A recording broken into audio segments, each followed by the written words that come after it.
Pemirsa, informasi berikutnya, kebakaran hebat menghanguskan dua gedung pemerintahan di Kabupaten Natuna belum lama ini.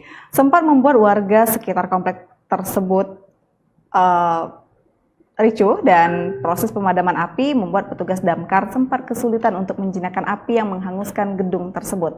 Ya, api dengan leluasa melahap dua kantor penting milik pemerintahan Kabupaten Natuna tersebut. Seperti apa ceritanya?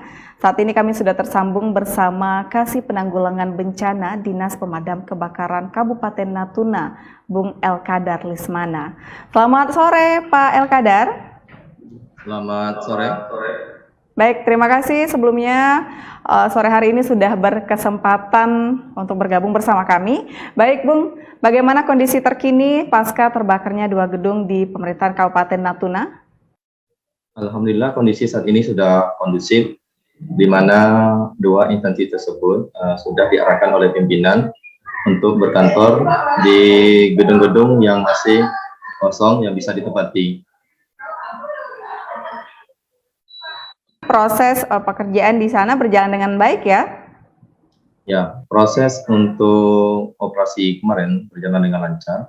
Kita dibantu oleh pihak TNI, Polri, dari Basarnas, dari masyarakat, semua elemen unsur turun, di mana pada saat posisi itu kita menurunkan armada pemadam kebakaran, ada untuk mobil damkarnya, kita turun ada 5, 3 dari Dinas Pemadam Kebakaran, 2 dari TNI AL, 1 dari TNI AU, berarti ada 6. Terus mobil tangki air atau penyuplai itu ada 4, dari PDAM 1, dari Dinas Perkim 2, terus dari TNI AL ada 1, terus dari ambulan dari TNI AL ada turun juga. Semua stakeholder turun. Nah, mungkin bisa dikonfirmasi kembali nih, Bung Elkadar, gedung apa saja yang terbakar dan apakah ada dokumen-dokumen penting yang bisa diselamatkan ketika itu? Gedung yang terbakar tuh sebenarnya dalam satu gedung tuh ada 2 instansi, ada 2 OPD, organisasi perangkat daerah. Yang pertama itu tingkat pertama itu ada inspektorat daerah. Untuk inspektorat daerah, alhamdulillah kondisinya bisa selamatkan semua dokumen. Tetapi untuk Diskominfo, Dinas Komunikasi dan Informatika, itu semua dokumen hancur, semua berkas-berkas hancur. Tapi yang bisa diselamatkan itu servernya, karena server berada di ruangan di belakang. Jadi kita Dinas Pemadam Kebakaran bisa untuk mendinginkan dan bisa mengantisipasi supaya server tersebut tidak terbakar. Tetapi masih ada pengaruh karena akibat dari tingginya api atau besarnya api yang terjadi, maka server terjadi gangguan. Untuk jaringan internet di OPD-OPD terjadi gangguan. Baik, nah sejauh pengamatan tim damkar, kebakaran yang terjadi ini diakibatkan oleh apa ya? Untuk diduga sementara itu kebakaran diakibatkan oleh korsleting, itu dugaan sementara. Karena saya dapat laporan, masyarakat rata-rata menelpon saya dulu, itu sekitar pukul 14.59. Sebenarnya kejadian itu katanya dari pukul 16.30. Saya dapat laporan pukul 16.59. Itu kondisi sebenarnya waktu itu gerimis. Yang pakai baju jas hujan itu saya itu. Operasi itu posisi saya. Selanjutnya saya memantau dulu, saya khawatir kami kena prank atau hoax. Ternyata setelah saya nyampe di simpang Bukit Arah itu benar, jadi saya langsung menelpon petugas jaga 24 jam untuk turun ke lokasi. Oke, baik. Nah, apakah saat kejadian kebakaran di gedung tersebut ada menimbulkan korban jiwa? Untuk korban jiwa sampai saat ini tidak ada. Kebetulan gedung itu kondisi kosong karena pegawai di hari libur juga, pegawai semua sudah balik dan tidak ada yang lembur. Yang lembur ada instansi lain kemarin yang melapor, kebetulan dia pergi ke Dinas Pendidikan, namanya Pak Wan Sukim, itu melapor ke saya. Kondisi sebenarnya waktu itu asapnya masih kecil, saya berusaha untuk memakai hidran, memakai apar itu tidak terjangkau lagi. Pada saat kita mau bergerak, ternyata apinya cepat membesar.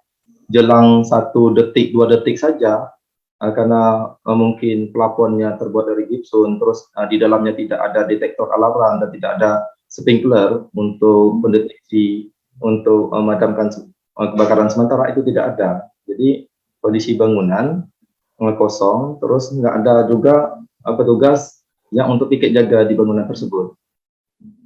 Oke, baik. Nah, kalau untuk kerugian ditaksir berapa ya, Bung Elkadar? Tafsiran kerugian itu sebenarnya belum disekat ya, tapi untuk kurang lebih ya sebenarnya gambarannya itu miliaran sebenarnya, karena bangunan tersebut itu bangunan sangat besar. Terus untuk nilai proyeknya itu biasa kalau pengadaan proyek itu sampai miliaran. Apalagi dalamnya mobiler, ada laptop, ada komputer, berkas-berkas penting itu banyak di dalam itu hancur semua, itu miliaran rupiah. Nah, untuk jaringan internet hingga saat ini apakah sudah normal kembali? Kalau untuk jaringan internet di OPD masih ada gangguan, tetapi kalau untuk jaringan seluler, Telkomsel berjalan normal. Kebetulan Diskominfo dia punya server itu sedang kondisi dinormalkan. Semoga pihak-pihak untuk teknisinya bisa menormalkan kembali. Semua alat sudah dipindahkan. Sekarang Diskominfo berada di posisi kota di kawasan Jalan Datuk Kayu Muhammad Benteng, sudah dapat kantor baru. Semoga dimulai dengan kondisi baru, semua alat-alat berjalan normal. Oke, baik.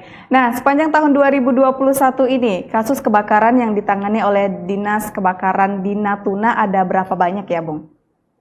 Ya, kalau untuk kejadian bangunan gedung yang besar ini 10 atau 11 hari yang lewat itu kita pernah menangani supermarket Depon.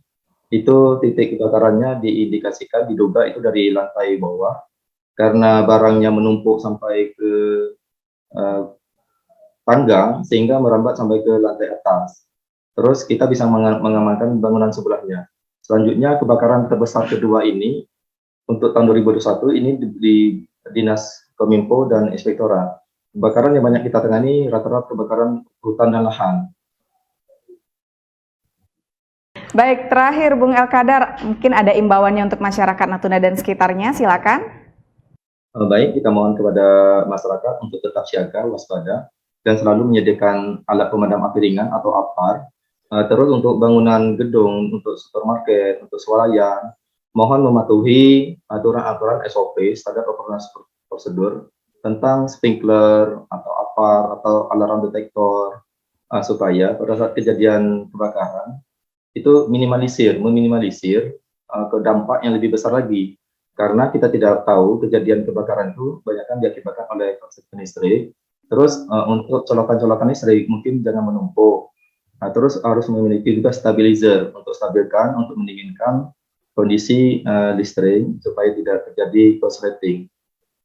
Oke, baik, terima kasih waktunya untuk sore hari ini Bung Elkadar dan selamat beraktivitas. Baik, terima kasih. Assalamualaikum warahmatullahi wabarakatuh. Waalaikumsalam warahmatullahi wabarakatuh. Itu tadi pemirsa bersama Kasih Penanggulangan Bencana Dinas Pemadam Kebakaran Natuna.